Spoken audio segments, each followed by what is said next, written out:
constructor is asked, please make sure that a constructor is a member function of a class that has the same name as of the class name. It helps to initialize the object of a class.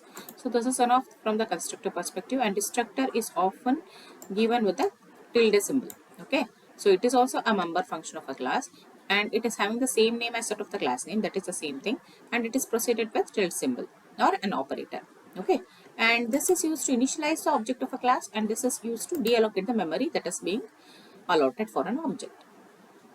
Fine. So what is the syntax for the constructor and destructor if it is given? So class name, the same class name with tilde symbol, constructor's body, and here destructor's body. Okay. So this is how you have to write the constructor and the destructor.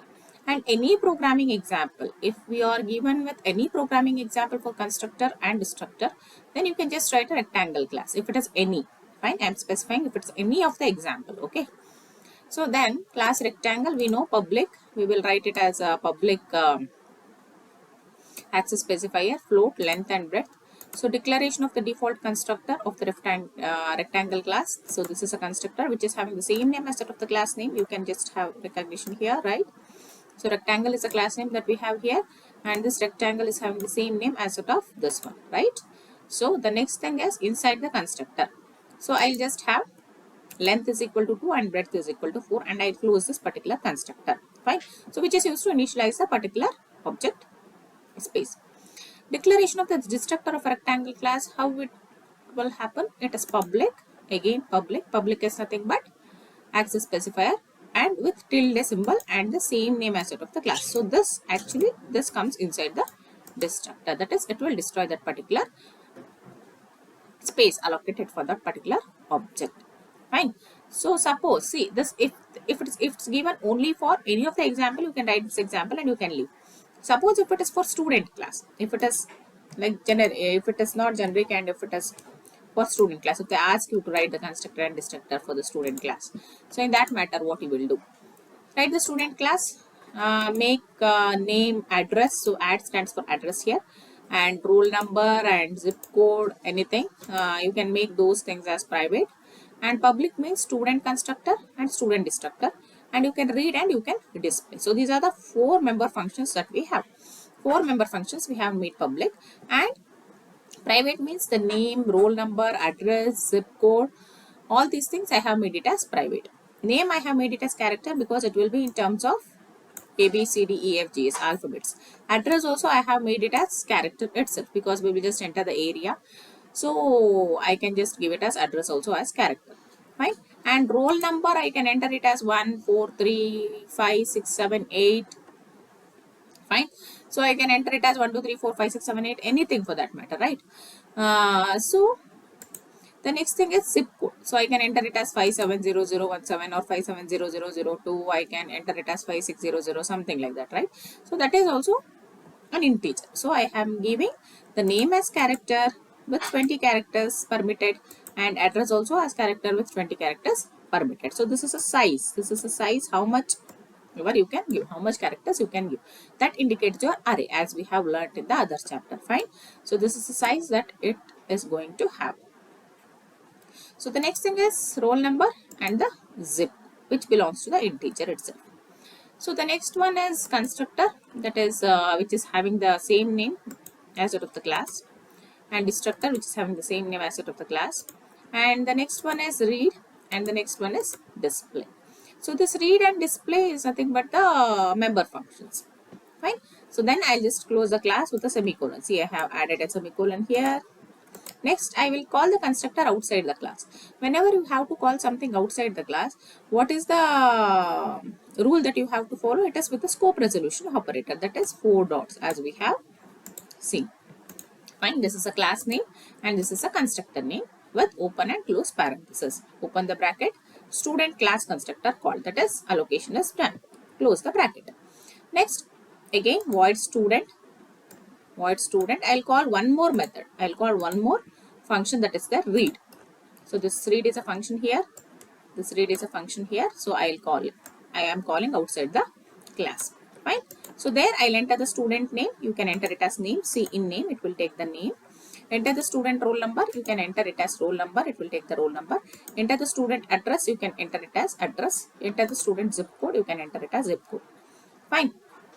So the next thing is display. Whatever you have entered here, it will be displayed here. Whatever we have entered here in the read, it will be displayed here. What I can do, student details, student details. So I'll make it as n.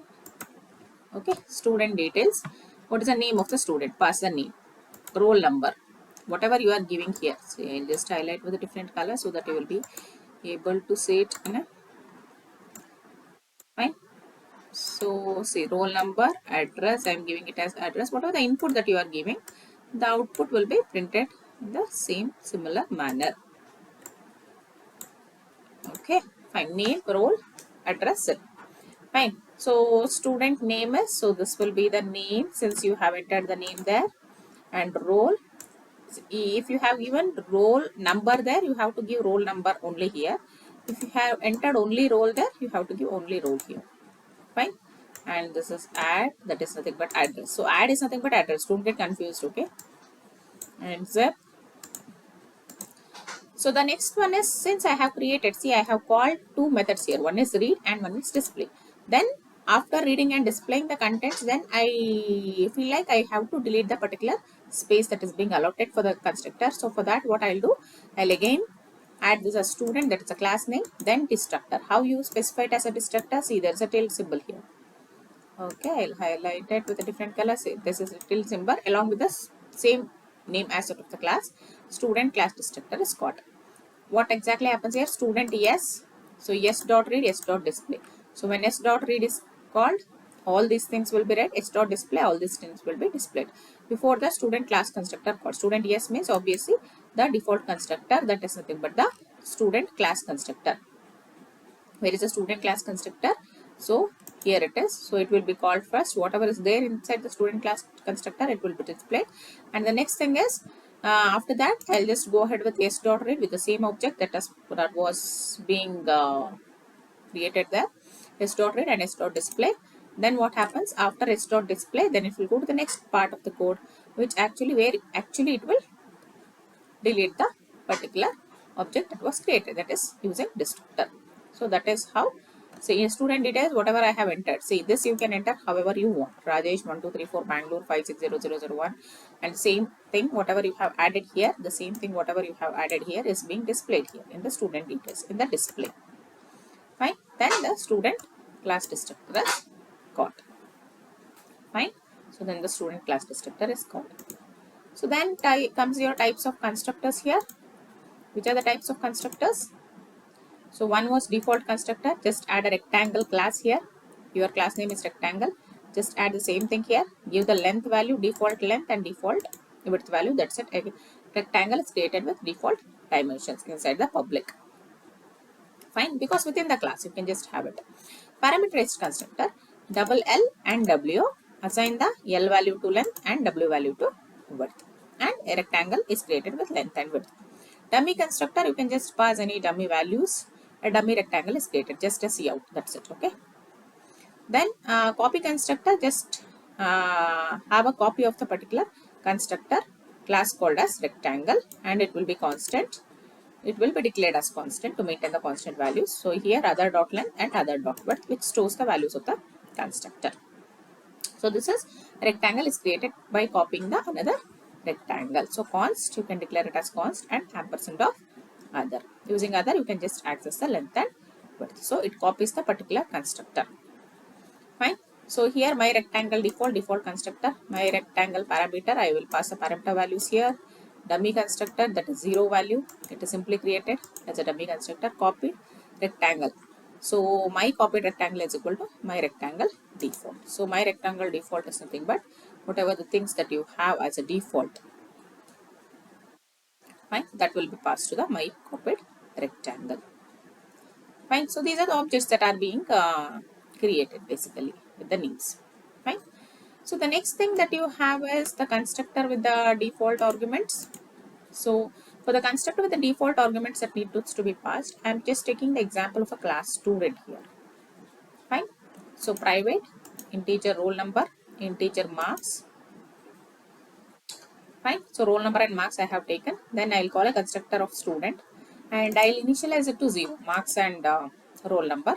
Then I will call one more parameterized constructor, that is nothing but int r, and assign the value of m equal to 0 previously. Then roll number is equal to r, marks is equal to m.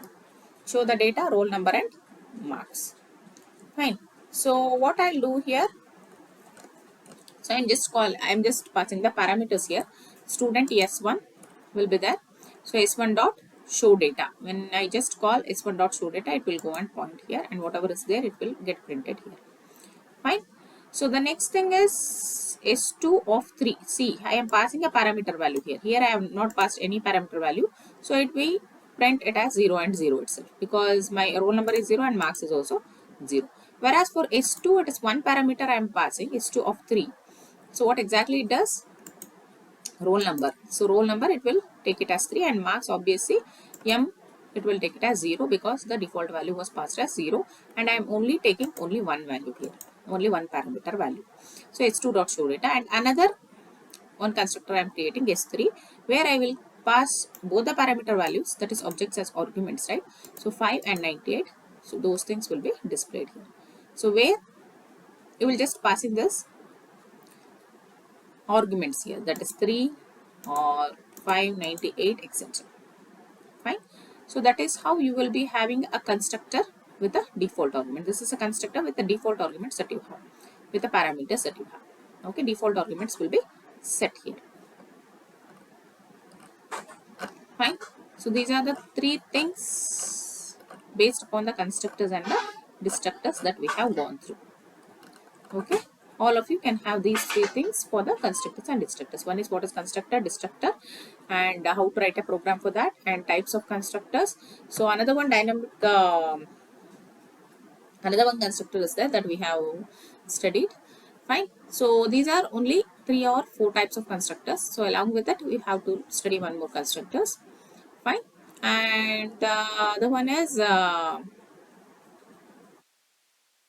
constructor with default arguments. Fine. So this ends your constructor and destructors, what exactly needs to be studied. So there are other types of constructors also that you need to go through with respect to this. Thank you.